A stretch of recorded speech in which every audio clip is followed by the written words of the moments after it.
임종석 전 대통령 비서실장이 남북한 이국가론을 제기를 했는데 정치권이 시끄럽습니다. 통일하지 말자.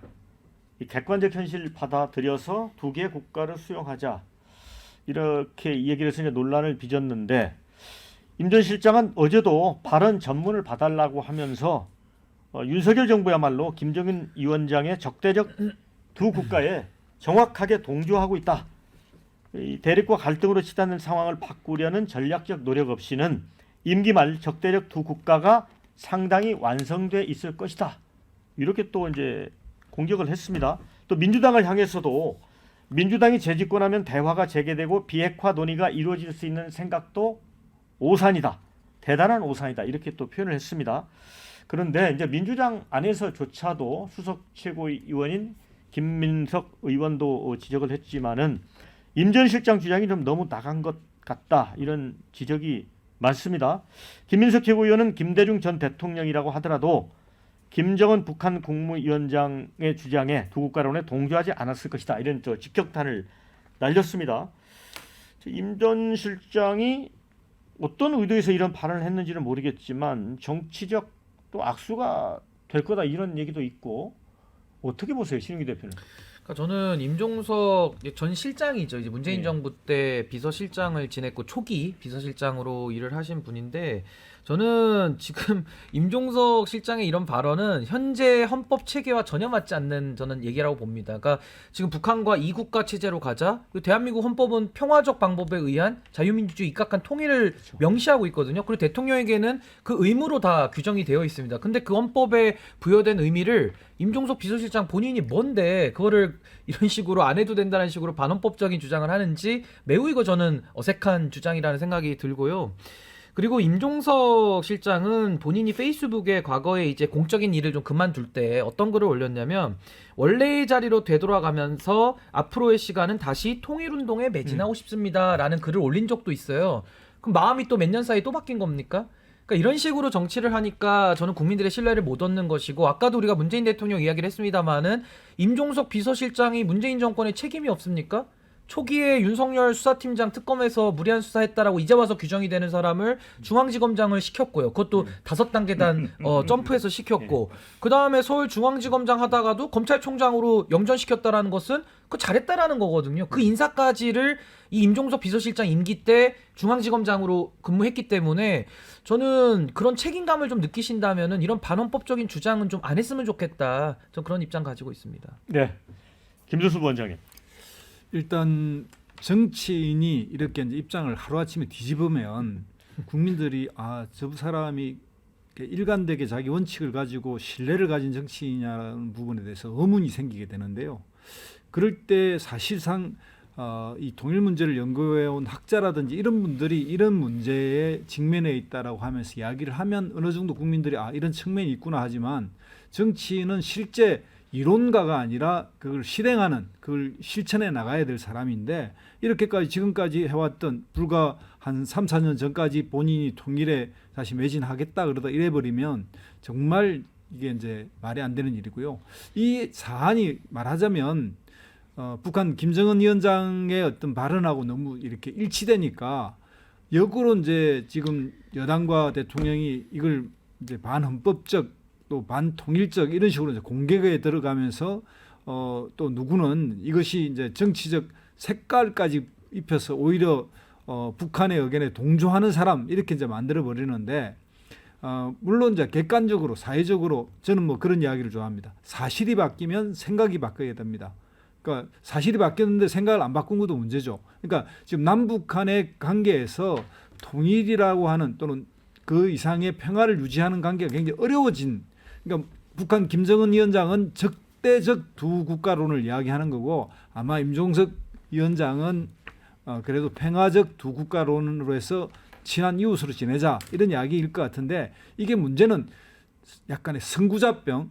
그러니까 나는 다른 사람이 앞서서 먼저 이런 걸 이야기해야 돼 이런 식으로 해서 강력하게 뭔가를 이미지를 탁 던져서 뭔가 반전을 하기 위한 정치적 어떤 이벤트 같은 성격을 띠고 있으면 국민들은 당할 수밖에 없는 거죠. 이런 우리 사회에서 이런 어쩌면 극과 극이 막 통해버리는 느낌, 자기는 뭔가 대단한 어떤 그 개척자적이고 선구자적이다 이렇게 해서 이렇게 생각을 확 바꾸지만 국민들은 따라가는데 멀미가 나고 속도를 네. 같이 할 수 없는 이런 문제가 생기는 거죠. 그래서 이런 문제에 대해서는 그러니까 한번 다시 생각해보고 윤석열 대통령도 오늘 국무회의를 하면서 평화적 통일이라고 하는 헌법적 조항에 본인이 좋아하는 자유적이란 말을 끼어여 가지고 지금 현재 윤석열 대통령이 마치 통일을 위해서 열심히 뭔가 하는 것처럼 이야기하지만 정말 그 말 듣고 좀 역겨운 생각이 들어요. 본인은 통일에 대한 게 아니라 남북 간 대결을 계속 추진해 가면서 이 남북 관계를 지금 파탄내고 있는 상황인데 마치 정치적 반대자가 이런 것들이 혹이다 이래 가지고 자기하고는 관계없는 이야기를 역설적으로 이야기해서 정당화하는 것도 온당치 못하다 이런 생각이 듭니다. 네.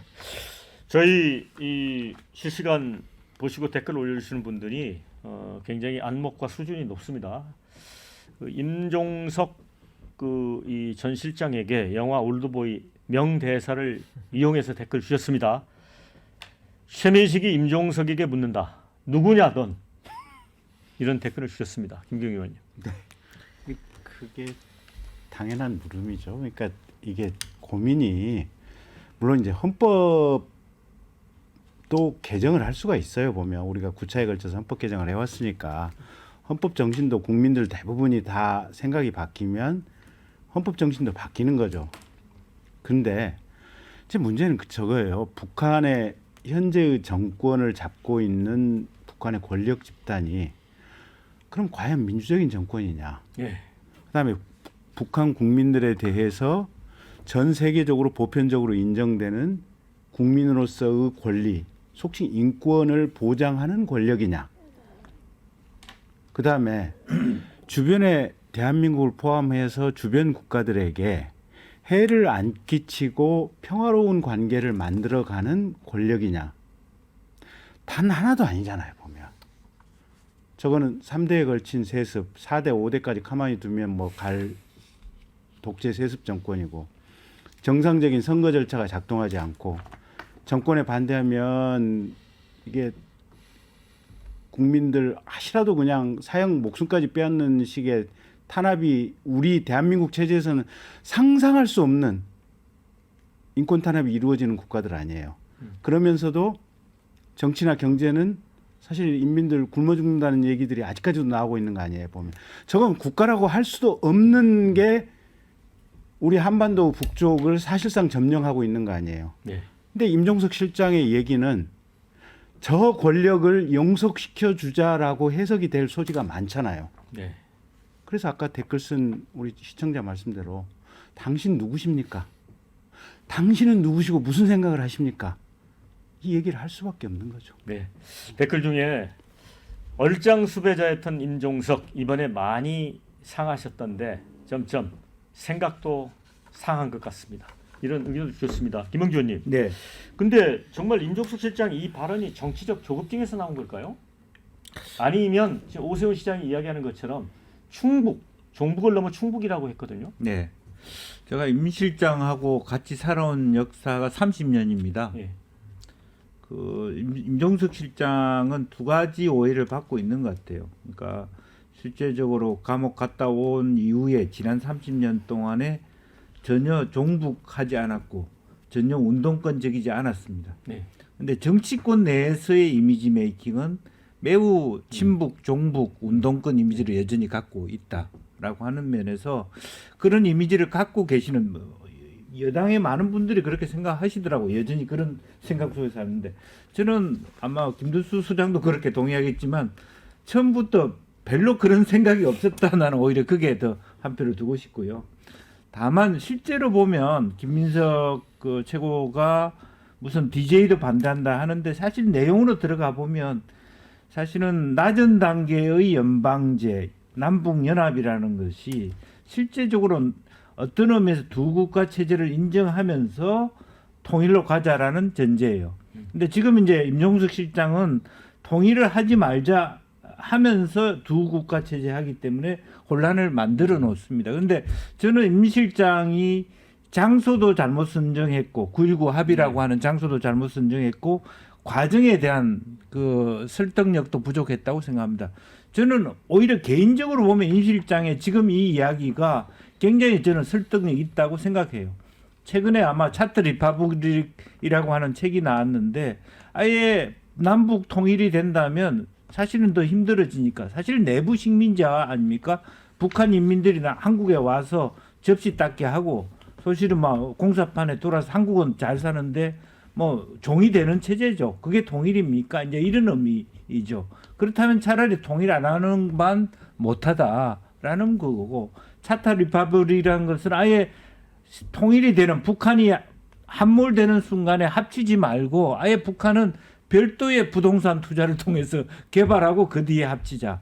이런 논리까지 있거든요. 그래서 이걸 너무 이데올로기적인 접근으로 할 것이 아니라 현재 상태가 사실은 솔직히 아마 남북 소녀 아이들의 초경도 다를 거예요. 인종적으로 차이 나는 정도의 복원과 경제와 건강 상태라면 이게 어떻게 통일이 돼도 통일을 할 수 있냐. 이런 문제의식이 깔려 있다고 보여지고 지금 현재는 그런 거잖아요. 윤석열 체제의 적대적 이국가 체제냐 문재인 체제의 지나치게 친북적 이국가 체제 둘 다 적절하지 않은 거예요. 이제 그런 면에서 어떻게 합리적인 논의 과정을 가질 것이냐 하는 것을 생각해 봄직하다고 봅니다.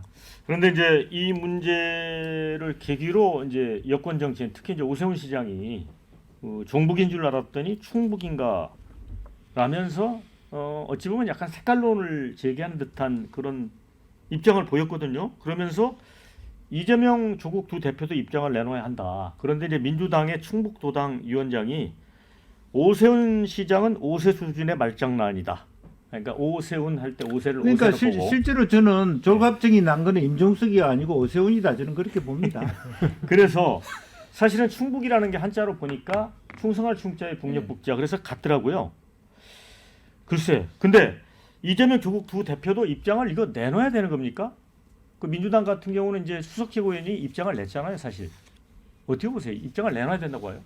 글쎄요, 뭐 입장 내는 거야 뭐 정치인들이 자신들의 판단으로 하는 거니까 뭐 제가 그 당위를 설명드릴 수는 없겠습니다만은 저는 대한민국의 통일이라는 것이 이게 간단한 문제가 아니지 않습니까? 물론 지금 젊은 세대들 여론조사에 보면은 통일하지 말고 이대로 그냥 살자라는 여론도 굉장히 높은 걸 저도 잘 알고 있습니다. 근데 제 소신은 뭐냐면은 결과적으로 우리 헌법을 우리가 통해서 이 국가 체제를 이어가는 것이기 때문에 현재 이 현실적인 규범력을 무시할 수가 없는 거거든요. 그렇다면 우리가 통일을 위한 지금까지는 남북 분단을 전제해 놓고 강경으로 갈 거냐 유화로 갈 거냐 가지고만 싸웠다라면은 이제는 남북 분단을 넘어서서 어떠한 통일의 비전을 가지고 한반도를 이끌어갈 것이냐라는 한 차원 높은 단계에서 저는 비전이 좀 나와줘야 된다고 생각이 들거든요. 그래서 저는 이런 좀 낡은 논쟁 자체가 저는 좀 국민들의 수준에서는 좀 많이 떨어지는 논쟁 아닌가라는 생각을 가지고 있습니다.